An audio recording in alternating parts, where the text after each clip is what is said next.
Welcome students. आज के lecture में हम इस चैप्टर को रीड करना शुरू करने वाले हैं जिसका नाम है द सरमन एट बनारस। दोस्तों यहाँ पे बनारस तो एक जगह का नाम है, पर सरमन ये एक रिलीजियस लेक्चर को कहा जाता है।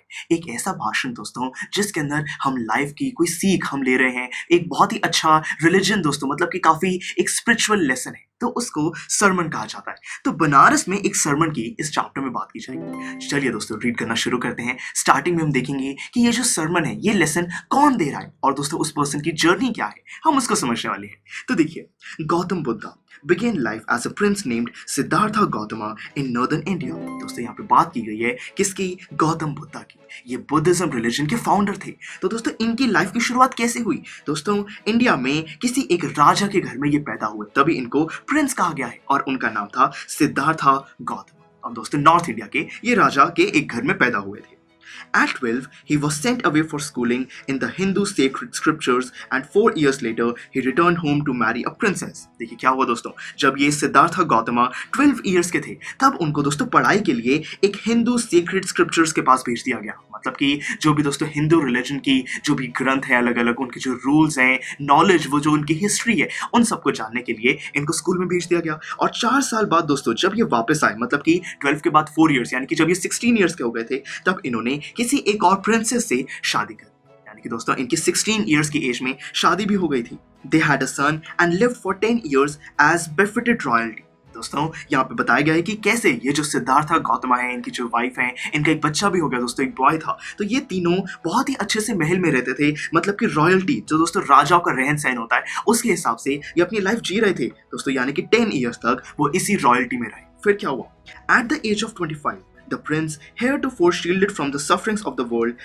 while out hunting, chanced upon a sick man, then an aged man, and a funeral procession, and finally a monk begging for alms। देखिए दोस्तों बताया गया है कि कैसे, क्योंकि ये जो सिद्धार्थ गौतम है ये एक प्रिंस थे दोस्तों, महल में रहते थे, जो बाहर की दुनिया के दोस्तों जो दर्द हैं, दुख हैं, उन सब के बारे में सिद्धार्थ गौतम को बिल्कुल भी नहीं पता था। तो इसीलिए ये तो हमेशा खुश रहते थे। पर एक बारी दोस्तों क्या हुआ, बात की गई है कि जब वो 25 इयर्स के थे तब दोस्तों एनिमल्स को हंट करने के लिए वो बाहर जब जंगल में गए तो उन्होंने अलग अलग लोगों को नोटिस किया। कुछ लोग हैं दोस्तों जो कि बहुत ज्यादा बीमार हो गए हैं, कुछ हैं जो कि बहुत ज्यादा बूढ़े हो गए हैं, किसी की डेथ हो गई है, और फाइनली उनको कोई दोस्तों मॉन्क, कोई बाबा टाइप पर्सन भी दिखाई दिया जो कि भीख मांग रहा है दोस्तों अपनी रोजी रोटी चलाने के लिए। तो मतलब कि दोस्तों हमें ये चीज पता चली कि इतने टाइम तक 25 इयर्स की एज तक यहाँ पे गौतम बुद्धा को नहीं पता था कि जो बाहर की दुनिया है उनकी क्या सफरिंग्स है, क्या प्रॉब्लम्स है, इन सब के बारे में उनको 25 इयर्स की एज में पता चला, जब वो अपने महल से बाहर निकले हंटिंग करने के लिए। अलग अलग टाइप के लोगों को उन्होंने दोस्तों नोटिस किया।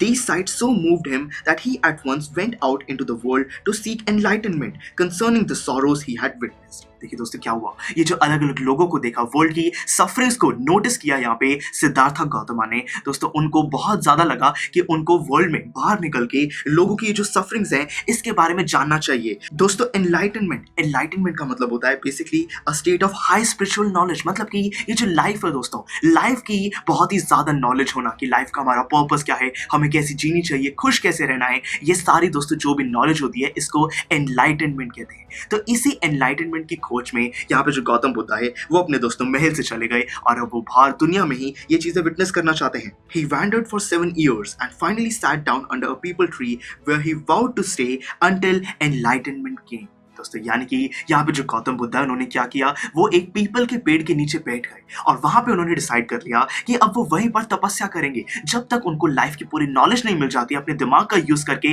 वो इस लाइफ को डीकोड नहीं कर लेते, समझ नहीं लेते, तब तक वो वहां से उठने नहीं वाले हैं। उन्होंने ये बहुत ही अच्छा पक्का डिसीजन दोस्तों ले लिया था। तो यानी कि हमें समझ आया कि ये एनलाइटनमेंट, ये जो हाई स्पिरिचुअल नॉलेज है, लाइफ की दोस्तों सीख है, इन सारी चीजों को जानने के लिए जो गौतम बुद्ध है वो एक पीपल के पेड़ के नीचे दोस्तों बैठ गए थे। एनलाइटेड after 7 days, he renamed the tree the Bodhi tree, tree of wisdom, and began to teach and to share his new understandings। देखिए दोस्तों क्या हुआ, 7 days तक उसी पीपल के पेड़ के नीचे गौतम बुद्ध बैठे रहे और दोस्तों फाइनली उनको लाइफ की पूरी नॉलेज मिल चुकी थी। उन्होंने इतना ज्यादा लाइफ के बारे में सोचा और वहीं पर दोस्तों पीपल के पेड़ पे ही उन्होंने लोगों को अपनी ये नॉलेज बांटना शुरू कर दिया। मतलब कि वहां पे वो लोगों से शेयर करते थे कि उनको क्या चीज पता लगी है, वो क्या चीज जानने लगे हैं, अंडरस्टैंडिंग्स, अपनी लाइफ की नॉलेज, लेसन, सीख, सीख, ये सारी चीजें अब वो दुनिया के साथ शेयर करने लगे थे। और दोस्तों जिस ट्री, वो जो पीपल का ट्री जिस पे वो बैठे, उसको बोधि ट्री के नाम से जाना गया, मतलब कि ट्री ऑफ विजडम, जहाँ पे आपको लाइफ की सीख मिलती है। एक ऐसा पेड़, उसका दोस्तों नाम रख दिया गया।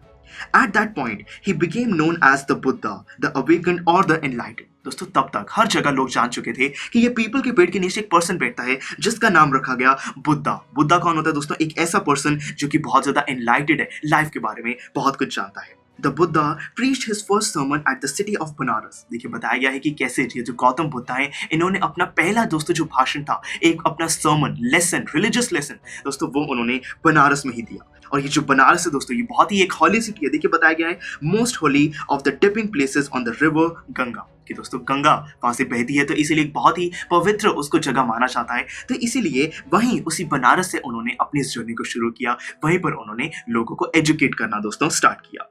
That sermon has been preserved and is given here. दोस्तों वो जो सर्मन है, वो जो रिलीजियस टॉक गौतम बुद्धा ने दी, वो आज भी बहुत ही अच्छे से प्रिजर्व्ड है, मतलब कि लोग उस लेसन को आज भी दोस्तों पढ़ सकते हैं।